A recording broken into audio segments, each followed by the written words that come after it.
So I ordered these coffin shape press-on nails from Amazon because I didn't feel like working with acrylic because doing all that buffing and shaping, it's just too much. Like, I've used acrylic before and I don't really like it. It's time consuming.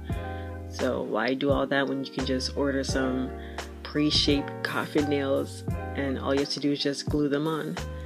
So I clipped my natural nails off because they were too long, and I buffed my nail beds. I didn't have a tripod to show me painting my nails and doing the whole nine, but I feel like, you know, painting nails is pretty self-explanatory.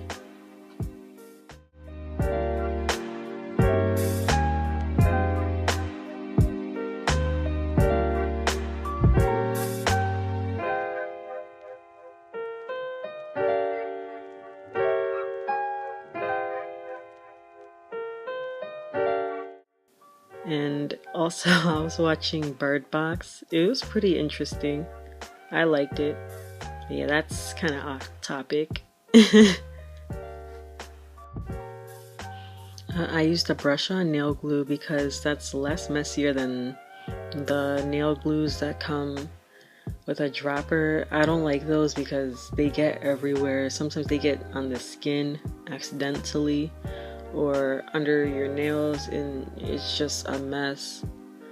Also, I've been sleeping on OPI nail polishes. Like, I see why all the nail salons use them, because the nail polishes are very pigmented, and I will most definitely order from them again. This is like my first time using OPI nail polishes, by the way, and I got it in the color That's What Friends Are, Thor. Yeah, like THOR, Thor. That's what friends are. I almost said four, but Thor.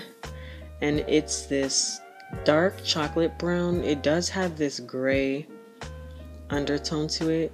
In other lighting, it can look a little purplish, like this mauve grayish purple, but I swear it's actually dark brown.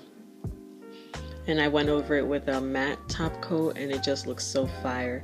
But the nail polish alone, the shine is amazing, so I will rock this again with just the nail polish alone and not a matte coat, because the shine was amazing. Like, you don't even need a shiny top coat with OPI nail polishes, to be honest. I think it's fine alone, and because the polish is very pigmented, you only need 2 coats. I used just 2 coats and it gave me this pigmented brown color. I thought that like maybe some of the white from the press-on nails would like peek through and it would look kind of like sheer, but it didn't go on sheer at all. Just 2 coats was enough. And I also noticed that when it comes to OPI nail polishes, it kind of fixes itself. Like, you know how when you're doing your nails and sometimes the nail polish can look kind of streaky, it kind of, I don't know, solidifies itself. It just snaps into formation. I don't know how to explain it, but it's like the brush strokes, it just kind of just adjusts itself. So I thought that was pretty cool. And that wraps it up for this video. Bye.